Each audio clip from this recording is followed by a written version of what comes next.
दर्यासागर तरुण मित्र मंडळ LI-G1 सेक्टर 3 कळंबोलीच्या वतीने महाराष्ट्र शासनाच्या विक्रीकर खात्यातून यशस्वीपणे सेवानिवृत्त झालेले श्री MR कदम व पनवेल पंचायत समितीचे सभापतीपदी निवड झालेले श्री गोपाळ भगत यांचा जाहीर सत्कार समारंभ रविवारी विठ्ठल मंदिर कळंबोली येथे आयोजित करण्यात आला होता।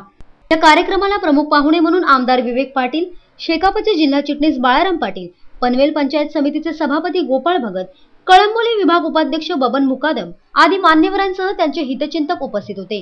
यावेळी सत्कारमूर्ती MR कदम यांनी आपल्या शेका पक्षाच्या असलेल्या जुन्या आठवणींना उजाळा दिला। मला पहिल्यापासून शेतकरी कामगार पक्षाबद्दल प्रेम आहे। माझे भाऊ, मोठे भाऊ शेतकरी कामगार पक्षाचे कट्टर होते। आमच्या कर्जत खालापूर मतदारसंघातून सुमंत राऊत उभे राहायचे आणि त्यांचा ते प्रचार करायचे आणि 1960-61 च्या दरम्यान मला वाटतं आपले संयुक्त महाराष्ट्राची निवडणूक झाली, त्यावेळेला सुद्धा त्यांनी चांगला हिरवीने प्रचार करून आमच्या तिकडे सुमंतराव राऊतांना निवडून आणलं। त्यावेळेला मी लहान होतो, जवळजवळ 6-7 वर्षाचा असेल। माझ्या आईकडून मी ऐकलं, तिला तिच्या म्हातारी मैत्रिणींनी विचारलं की कुणाला मत दिलं, तर ती बोलली समितीला।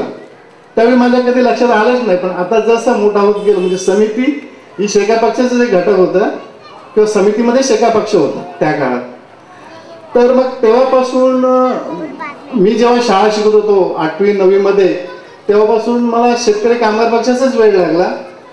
त्या काळामध्ये 1971ला जेव्हा निवडणुका झाल्या त्यावेळी आमचा भिवंडी मतदारसंघ होता आणि त्या भिवंडी मतदारसंघातून कृष्णराव धुळप कल्याणचे उभे होते आणि त्यांचं ते वक्तृत्व वगैरे पाहून मी पण भारावून गेलो आणि माझं कार्य हे, माझा भाऊ सुद्धा ते आदिवासी लोकांचे अर्ज भरणं, हे करणं ते करणं, त्यांना खावटी मिळवून देणं, हे करायचं।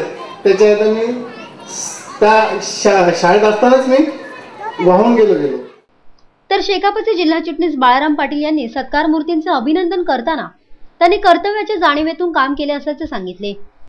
अतिशय थोडा मोठ्यांचा सहवास, त्यांचे आशीर्वाद त्यांच्या आयुष्यामध्ये त्यांना मिळाले आणि त्याचं फलस्वरूप म्हणूनच सातत्यानं विचारांची बांधिलकी राखून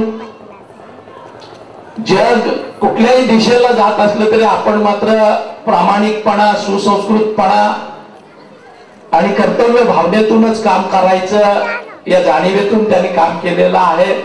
आणि आपणा साऱ्यांनाच कल्पना आहे, MR कदम म्हटलं की निस्पृहपणे काम करणार, घेतलेली जबाबदारी चोखपणानं पार पाडणार, कुठल्याही पद्धतीचं त्याच्यामध्ये डावं उजवं करणार नाहीत, ही त्यांची आपल्या साऱ्यांच्या जवळची प्रतिमा। अतिशय प्रेमळ, लोभस असा एक सहकारी MR कदमांच्या रूपाने या ठिकाणी आमच्यामध्ये निश्चितपणानं कार्यरत आहे।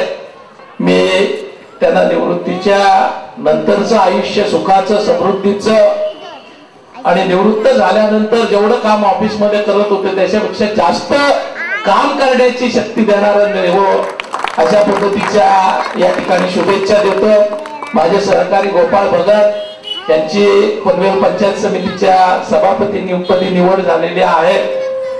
MR कदम यांच्या बरोबरीनं आपण त्यांचा सत्कार करतो आणि त्यांचाही स्वभाव निश्चितपणानं MR कदमांच्या अगदी जुळे भाऊ असावे अशा पद्धतीनं त्याच पद्धतीचा आहे।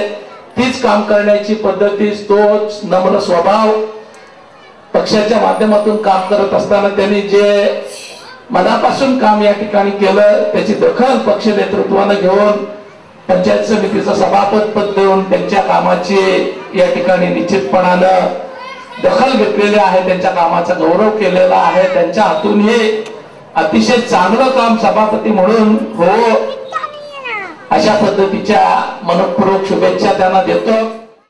MR कदम यांच्याकडे पाहून वाटत नाही की ते सेवानिवृत्त झालेत, असे गौरव उद्गार आमदार विवेक पाटील यांनी काढून त्यांच्या विक्रीकर सेवेची माहिती देखील दिली। MR कदमांकडे बघितल्यानंतर ते रिटायर्ड झाले असतील असं मलाच काय तुमच्यापैकी कुणालाही निश्चितपणे वाटत नसेल, पण त्यांची जन्मतारीख आता खरी आहे का कशी आहे आपल्याला माहित नाही, पण त्यांच्याकडे बघितल्यानंतर ती खरी असेल असं मात्र आपल्याला कुणालाही वाटत नाही, एवढी गोष्ट निश्चित। पण त्यांचा स्वभाव अत्यंत चांगला, गेली 20-22 वर्ष अत्यंत एक जवळचा मित्र या नात्याने मी त्यांना ओळखतो। एक विक्रीकर खात्यातला अधिकारी त्याने सांगितलं विक्री कर खात्याच्या अधिकाऱ्यांना समाजामध्ये व्यापाऱ्यामध्ये पण मान असतो म्हणून हा मान फक्त चांगल्या काम करणाऱ्याला असतो, नाही तर तसं काय विक्री कर खात्याबद्दल बाकी अधिकाऱ्यांबद्दल तेवढं काय चांगलं मत नसतं, पण जे चांगलं असतं ते चांगलंच असतं. त्याच्यामुळे ते विक्री खात्यात असो नाही तर अन्य कुठं असो, त्याच्यामुळे तुमच्या चांगल्या स्वभावाचा, तुमच्यावर जे एस.एम. जोशी सारखे महान नेत्यांचा हात तुमच्या पाठीवर पडला, त्यांचा सहवास तुम्हाला लाभला. आता त्यांचा सहवास बऱ्याच हजारो नाही लाखो लोकांना लाभला असतील, पण त्याचं गुण घेण्याचं काम तुमच्यासारखे घेणारे फार थोडे असतील. नाहीतर आज महाराष्ट्राच्या राजकारणामध्ये फार मोठा बदल किंवा फरक या ठिकाणी आपल्याला दिसला असता.